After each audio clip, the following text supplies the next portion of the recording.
पाकिस्तान तहरीक इंसाफ के चेयरमैन ने 24 नवंबर को मुल्क में फाइनल कॉल दे दी है। पाकिस्तान तहरीक इंसाफ और तमाम पाकिस्तानियों के तवक्कुआत पे पूरा उतरूंगा। जो 26वीं आईनी तरमीम को लेकर पीटीआई उनको कन्विंस नहीं कर सकी। मुझे ज़ाती तौर पे चूंकि मौलाना साहब के साथ वक्त गुजारा है, मुझे पता था कि at the end of the day जो है उन्होंने ताकतवरों का साथ देना। पीटीआई में ऐसे लोग हैं जो ये सोच रहे हैं कि वो एक अलग ग्रुप बनाएं। पीटीआई जैसी पार्टी में कोई फॉरवर्ड ब्लॉक नहीं बन सकता। फवाद चौधरी साहब अभी रिसेंटली फिर से हमें नजर आ रहे हैं कि वो पीटीआई की बात करने लगे। फवाद चौधरी साहब जो हैं वो समझते हैं कि उनके पास कोई और वर्केबल स्ट्रेटजी है, तो खुशामदीद 24 नवंबर की इस एहतजाज की क़ियादत संभाल ले। बुशा बीबी साहिबा की अभी जब रिहाई हुई तो एक परसेप्शन ये बनी कि शायद कोई अंडर द टेबल मुज़ाकरात शुरू हो गए। कोई डायलॉग नहीं है, वैसी हर वक्त गुमराह खबरें फैलाई जाती हैं। डोनाल्ड ट्रंप के आने से अमेरिका पाकिस्तान पे प्रेशर डालेगा और खान साहब को निकाल देंगे। ट्रंप हमारे साथ जुल्म नहीं करेगा, ये इतना एतकाद है। बिस्मिल्लाहिर्रहमानिर्रहीम। नाज़रीन, मैं हूं डॉक्टर इरफान, आप देख रहे हैं समा स्पेशल। और आज हमारे साथ जो गेस्ट हैं वो भी यकीनी तौर पे इंतहाई ख़ास हैं और एक तवील बीमारी के बाद अब दोबारा वो इन एक्शन हुए हैं। और साथ ही साथ पाकिस्तान तहरीक इंसाफ के चेयरमैन ने 24 नवंबर को मुल्क में फ़ाइनल कॉल दे दी है, एहतजाज की फ़ाइनल कॉल दी। और उस एहतजाजी कॉल का जो मेन एजेंडा है उसमें 2-3 चीज़ें सर फहरिस्त हैं, जिनमें एक तो 26वीं आईनी तरमीम को कलअदम करार देना और उसके साथ साथ जो पीटीआई के लोग इस वक्त जेलों में हैं उनकी रहाई, और उसके साथ साथ मुल्क में आइन और जमहूरियत की बहाली का मुतालबा किया। मेरी मुराद इस वक्त हमारे साथ मौजूद हैं वन एंड ओनली शेर अफजल मरवत साहब। सर, आपके वक्त का बहुत बहुत शुक्रिया। और आपसे ज़्यादा रेलिवेंट कोई हो ही नहीं सकता जब बात की जाए एहतजाज की और जब बात की जाए फ़ाइनल कॉल की। तो सबसे पहले तो सर ये आपसे ज़ाहिर देखने वाले भी आपकी तबीयत को लेके बड़े कंसर्न थे, तो अब माशाल्लाह आपकी तबीयत ठीक है? अल्हम्दुलिल्लाह रिकवर कर गया। और अब एक्शन के लिए दोबारा आप तैयार हैं? जो ज़ाहिर पूरी कौम, आपके जो फैंस हैं जो आपको सुनना चाह रहे होते हैं, देखना चाह रहे होते हैं, तो उनके लिए इसका मतलब गुड न्यूज़ है कि इंशाल्लाह शेर अफजल मरवत इज़ बैक। पाकिस्तान तहरीक इंसाफ और तमाम पाकिस्तानियों के तवक्कुआत पे पूरा उतरूंगा। जो फ़राइज़ तफवीज़ होंगे या खान की आज़ादी के लिए जो जिद्दोजहद होगी, मैं उसका हिस्सा हूँगा। सर, 24 नवंबर पे आ जाते हैं कि ये फ़ाइनल कॉल से क्या मुराद है? क्या ये पीटीआई का आखिरी एहतजाज होगा, इसके बाद एहतजाज नहीं होगा? और इस एहतजाज में क्या ऐसा नया होगा जो पहले वाले एहतजाजों में नहीं होगा? और आप क्या रोल इसमें प्ले कर रहे हैं? आप होंगे, पीटीआई की क़यादत ने आपसे बाज़ाब्ता रब्ता करके आपको इस पे इनवाइट किया, आपको कहा कि आप आ जाएँ, लीड करें फ्रंट से, क्या देख रहे हैं? जी, एहतजाज के हवाले से चूँकि अभी फोकल पर्सन जो हैं वो है अली अमीन खान गंडापुर, ठीक, और उनसे मेरी इस ज़मन में मुलाकात हुई, ठीक, बातचीत हुई।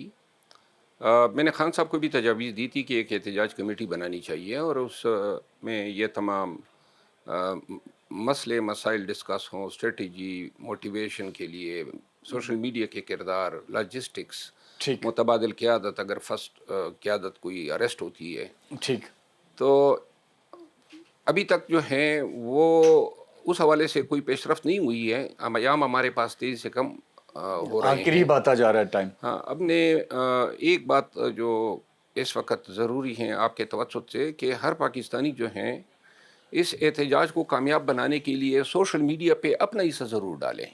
ठीक, पाकिस्तानियों को आगाह करें कि उनका निकलना क्यों ज़रूरी है, क्या हो रहा है पाकिस्तान के साथ।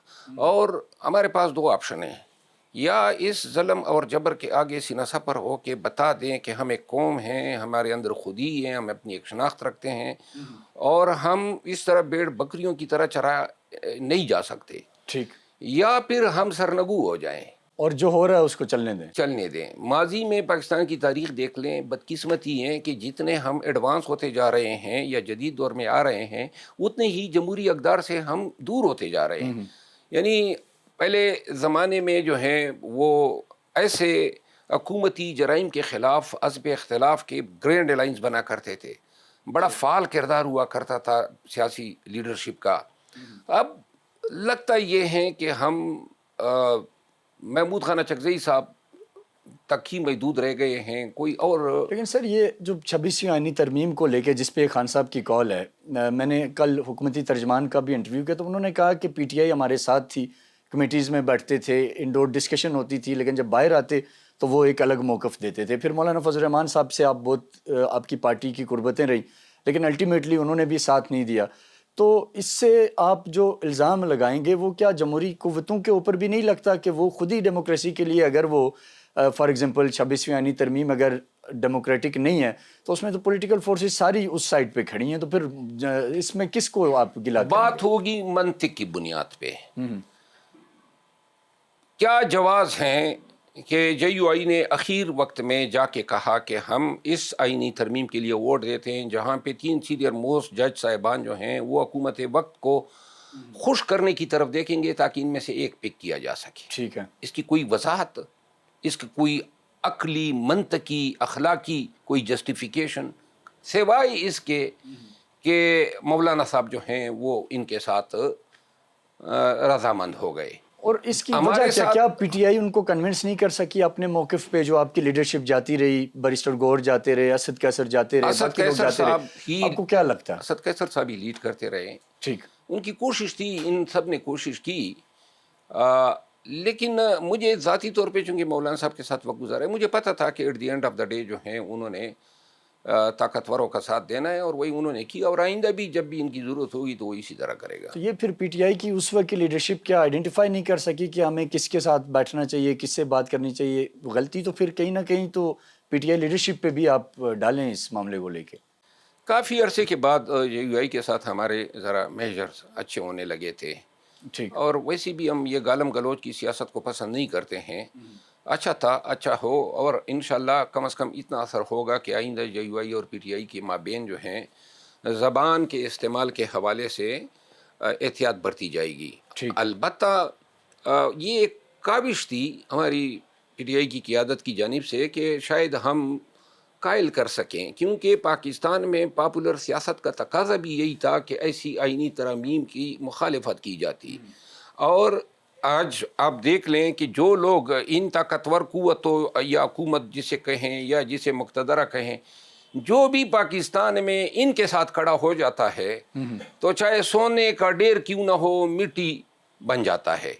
نواز شریف کی سیاست دیکھیں، انہوں نے اپنے تئیں یہ سوچا کہ خان کو 100 سال جیل میں رکھنے سے شاید یہ اپنے مقاصد حاصل کر لیں گے. 100 سال سے زیادہ اس اسیری کا کس کو فائدہ ہوا؟ پی ٹی آئی کی سیاست کہاں پہ پہنچی؟ خان کس کمال اور عروج کو پہنچا؟ اور میاں نواز شریف اور پیپل پارٹی عوامی نظر میں اور اسٹیبلشمنٹ یہ کہاں پہ کھڑے ہیں؟ اس دن ٹماٹر کے پھینکے جانے کا گیلا کر رہا تھا. جو قاضی فائز عیسیٰ کے ساتھ جو ہو رہا ہے یہ پاکستانی ہی ہے نا، اور ان کو کسی نے ٹاسک تو نہیں دیا ہوتا ہے.